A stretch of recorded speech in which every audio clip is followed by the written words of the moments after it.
This is a reading from the book of Azariah by Maria Valtorta, 5th Sunday after Easter. It was written May 26th, 1946. Azariah's explanation, which will certainly come, is preceded this Sunday by the Immaculate Virgin's smile, for she appears in a white robe just as in the apparition of Lourdes and Fatima, but without the blue sash or golden cordon. A simple cordon, as white as the robe, keeps it gathered in at her waist, and the sweet gold of her hair is visible, for she has neither a veil nor a mantle. She is the gentle one, clad in white, as she often was in the summer at Nazareth.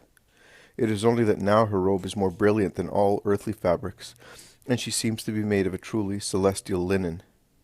Since last night she has been comforting me, and smiling, and in my pains entirely preventing me from sleeping, which would be an escape for a few hours from the excessive number of thorns oppressing me. I find her always present every time I emerge from the interrupted drowsiness that is the only repose for my weary, exhausted flesh, which cannot really rest in true sleep. Her whiteness, the snow-white emanation of her glorified body, and the inexpressible look on her face, shine like a star in the dark room and in my afflicted heart. The night passes this way, and the gentle mother is still here in the morning, and then in the ensuing hours of the day. Alone with her, I venerate her with the silent words of the Spirit, and ask for nothing, for I know that she knows everything. For I know that she is here to console me, and that it is not necessary for me to ask her, because the mother anticipates every request by those she knows to be her children. I spend the hours with these thoughts. Many will say, I would have asked for this or that. If a latent request is in me, I can have only this one. Do what you know is best. I do not request anything at all for myself. God knows what is best. Mary knows what is best. I therefore say, act, both of you, for the best. And there is absolute peace, a peace which floats above all that men unleash with their acts of wickedness, selfishness, baseness, deceit, and similar mean things, blowing this meanness over the little sea of my spirit, which is in itself placid, because it reflects heaven. I wonder, what punishment will those receive who disturb the people entirely devoted to the Lord's service? And the most pure mother answers me, what Jesus has explained to you in many dictations, and what in your case you have already seen come true on several occasions, for it is useless to give other names to what is happening to this or that person who has failed to fulfill his mission with you, or has caused you pain and disturbance. The name is the one you know. My daughter, do you remember that hour of sad peace in which I appeared to you as a Servite, and drew you to myself under the black mantle, to protect you while I wept, looking towards the north? Now I shall explain to you the meaning of that prophetic vision. My son and I cannot explain the reasons to you for the time being, had placed you under the protection of the servants of Mary. Footnote: Maria Valtorta was a tertiary in the order of the servants of Mary. Because you cannot remain alone, my daughter, with your great treasure. Footnote: see note 1 on page 104. The Eternal had also given me the protection of a spouse, useless for generation. Footnote: in the sense that since Our Lady was the bride of God, fecundating her corresponded to God alone. Necessary for guardianship, when the treasure of heaven and the world was about to descend into me. My divine maternity could well have been fulfilled even without Joseph. But, because of the scandal of an unmarried woman's begetting a child, and in view of the sign which this maternity in an innocent one would have given to that tireless scrutinizer of souls who is Satan, and finally, on account of the need a child has for a father and protector, most holy wisdom imposed my husband upon me. All of the above-mentioned reasons were illuminated for me from the moment the Holy Spirit infused himself into me, making me the mother. I then understood the justice of my marriage, which up to that point I had accepted out of obedience. Well then, my daughter, Jesus had given you protection as well. That protection. Do not inquire into why it was that, and not another. That would amount to wanting to inquire into why the 12th apostle was Judas Iscariot, and not one of the holy and humble pastors, for example. Well, I have received you under the black mantle of a Servite, I who in that dress wept because I saw, and you can understand where I was looking, that there were too many infringements of the decrees of my Jesus concerning the work, the instrument, and the way to treat the former and the latter, so that you would not feel too empty in the place where, for a special and always adorable motive of his, my Jesus had set you, to make you feel the full protection of the Queen of the Order, and of the children of this order, who, for a perfect life, are with me in heaven. I drew you to myself, close to my heart, protected by my mantle, while I wept over those who were failing to fulfill their task. But, O my daughter, do not lose heart. Bear in mind the mother in this contingency as well, how you resemble your mother when, as a stranger in Bethlehem, and bearing the incarnate Word, she knocked in vain at the doors, asking for aid, shelter, mercy. Mercy more for the Word than for herself, a poor woman weighed down with maternity, and weary from the long journey. Our John states the great truth about this rejection, this deafness in understanding, this lukewarmness or iciness in receiving the Word, the light, shone in the darkness, but the darkness did not grasp it. The Word, the true light, was in the world, but the world did not know it. He came to his own, and his own did not receive him. John chapter 1, verses 1 through 11. And so as not to receive him, they also rejected the woman who was bearing him, and who, in the eyes of Israel, was nothing but a poor woman, to whom it was impossible that God should have granted himself.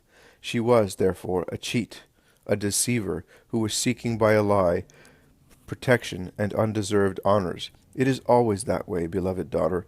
We are disliked, persecuted, mocked, and misunderstood because we bear the word that the world does not want to receive.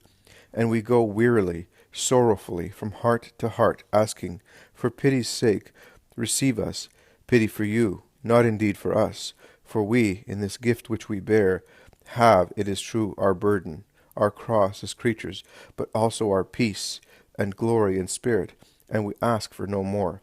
But about the word we bear you, so that it will be given, for it is life to those for whom it has been deposited in us.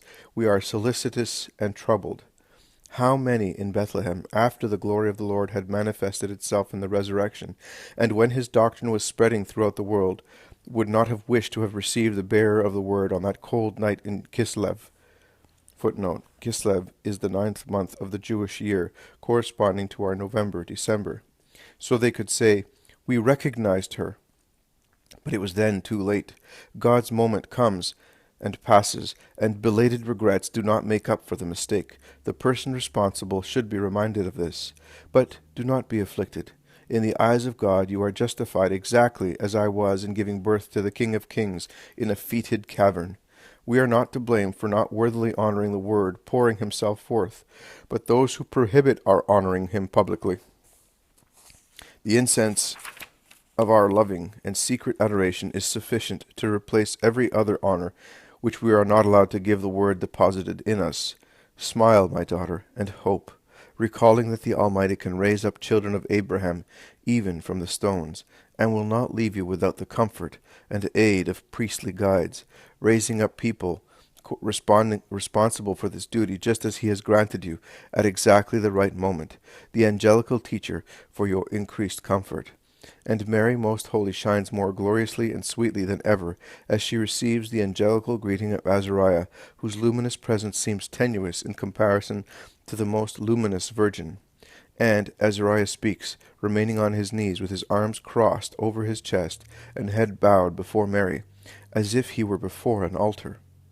Azariah says, You, soul of mine, are one of the spirits that the Lord has redeemed from his people. For if Christ has become incarnate and has evangelized and died to redeem all of mankind, if, more specifically, he has done so for those who were of Israel, and even more for those in Israel who had received the Master, not all among these and among their descendants, that is, among Catholics, are equally redeemed, for not all equally respond with generosity to the generosity of the great saving victim.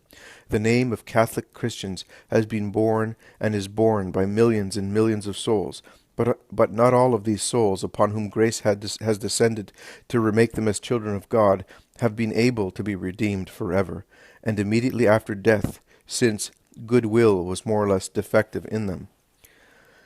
Generosity ought to be responded to with generosity. We spirits who see men from the height of the heavens and follow them with divine lights as our guide view the wonderful prodigies provoked by this competition in generosity between the soul giving itself to him who has given himself to it, and God who gives himself even more to reward the generous one giving himself to him. And we can truly say, in response to the questions of many about the humanly inexplicable ascents and descents of souls, that the rise or fall is linked to, and follows from the degrees of generosity with which a soul adheres to the Lord. Culture and status in the world have only a relative weight. What counts is generosity. For generosity remains charity. Whoever is more generous is therefore more charitable.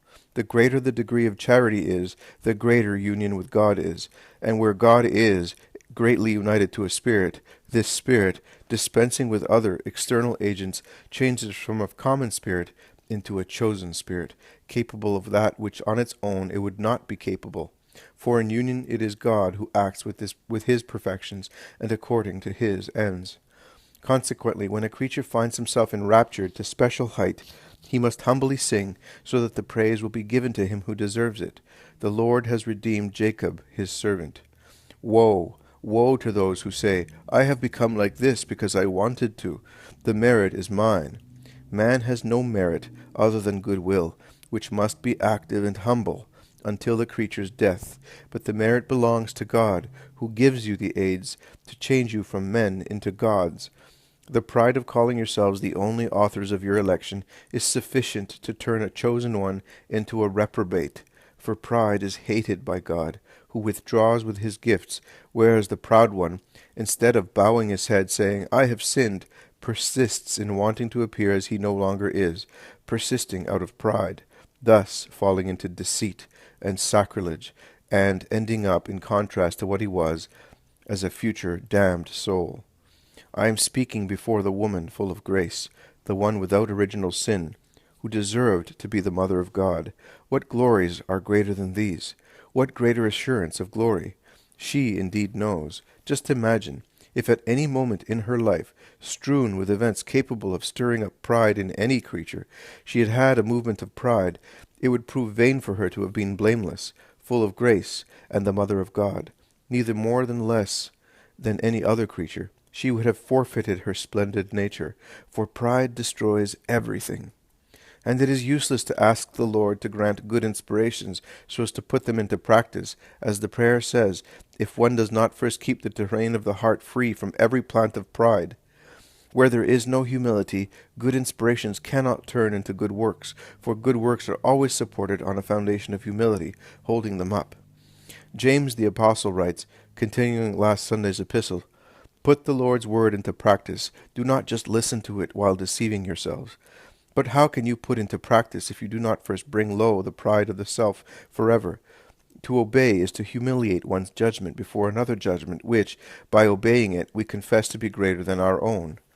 An initial action of humility is, therefore, the recognition that others have a greater capacity to direct and judge than ourselves. Pride and egoism, like two sharp, ever-reviving horns, try to destroy this humility, but man must incessantly make it spring up again if he wants to be able to put God's teachings, his commands, or his counsels and inspirations into practice.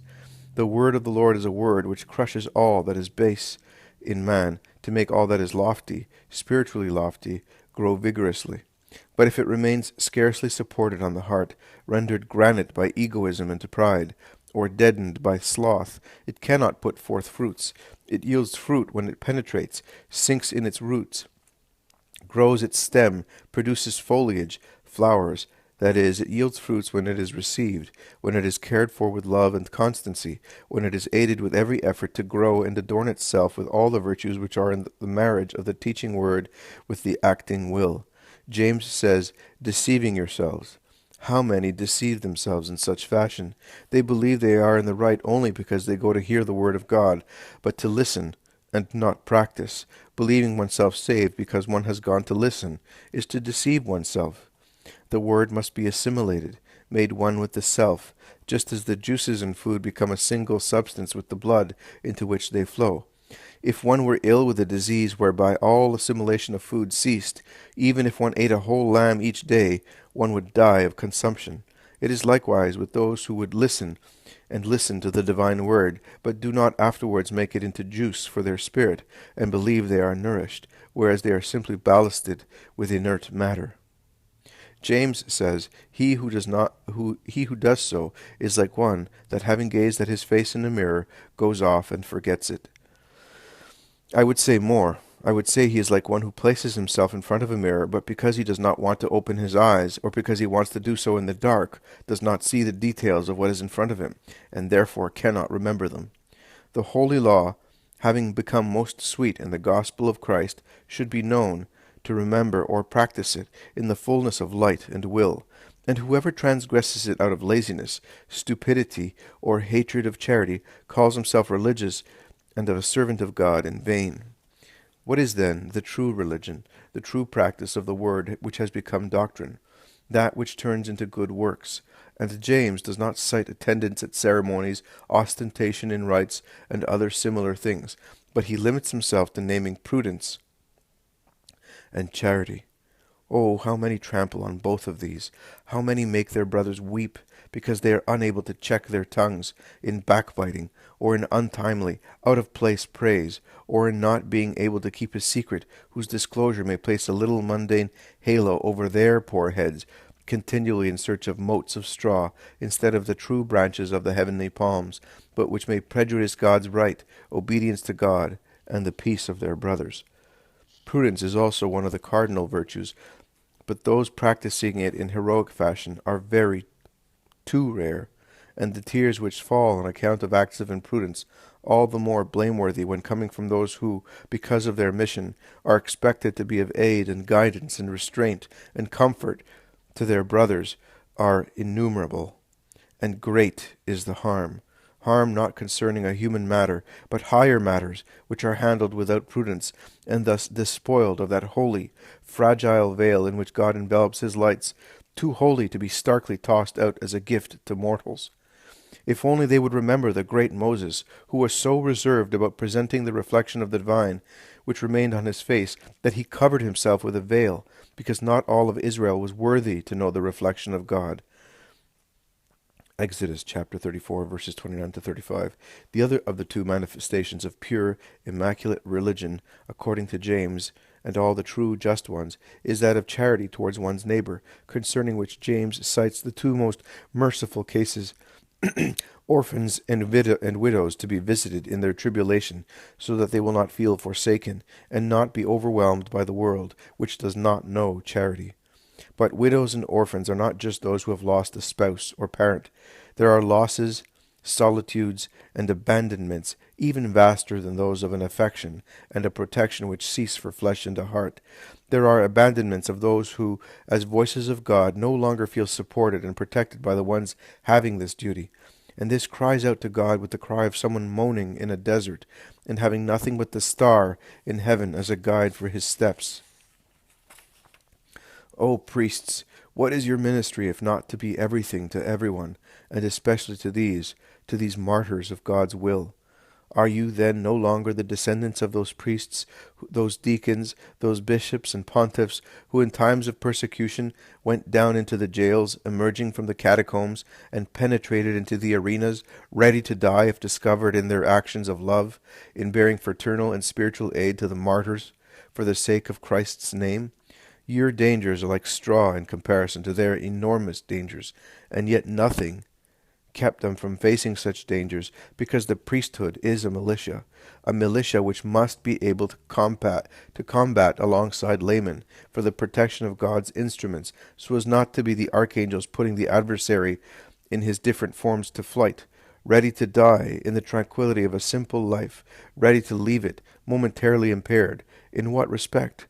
In the wretched opinion of men, but haloed by the shining wreath of heroic justice, because they have been the fathers, the Cyreneans of the crucified instruments.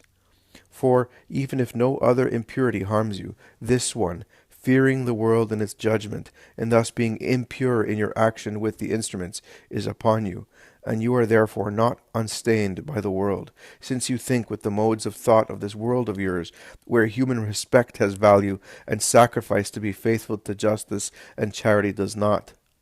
There is a great deal of suffering in heaven, our suffering out of love, on seeing the sufferings of the souls chosen by God, and mocked by the world, and heaven comes down to them, multiplying their lights, to dry their tears and gather together their moans. But the charity of heaven does not exclude the charity brothers owe to their brothers, for their brothers are still flesh in addition to spirit. And if, having come from the Father, who has roused them for reasons of goodness, which will be known only in heaven, they return to the Father, laden with their crown of thorns, as afflicted and tormented instruments, they will still pray for their tormentors. It is not stated, however, that the Father forgives everything done by those who have unjustly tormented them, burdening them with inhuman loads, not approved by God. Extinguish the voices all the same. Your sky will thus become increasingly dark for lack of stars, but do not complain afterwards if your hagiography is not adorned with flowers. The flower, in order to bloom, should be cultivated, not trampled on under weights of indifference, or saddened by unjust harshness. Woe to those who cause the stem, which was reaching out to heaven, to bend under the weight of this thought. Am I perhaps a Satan? A dart which further weighs down, which lowers towards the earth the eye that was securely gazing at its God. Wounded souls, rendered doubtful, weary, poor souls. Not these, however, but rather those disheartening them will be called to justify themselves before their Lord. And you, soul of mine, remember this, when every human joy has disappeared from a task, and yet that work is continued exclusively with the supernatural spirit of giving glory to God and aid to one's brothers, it is then that the work is super-sanctified and supernaturalized, becoming profitable. Remember this, and may what crushes you at the same time sustain you. Rise up to the final summit with your holy weight of God's treasure. Write until the final word, even if every word wrenches a tear from you, aware that it is a pearl destined to lie unknown, and therefore useless to so many who, however, need it. Your charity, victim soul, towards God, who speaks to you, towards your brothers who are waiting, shall be ever active, even if human lukewarmness is unable to rouse itself and make God's gift active. Be at peace. Weep no more, and let us hail the Blessed One with her song, which is that of the great humble ones. And Azariah sings the Magnificat in such heavenly fashion that my many tears stop in order to follow this celestial harmony. Luke chapter 1, verses 46 to 55.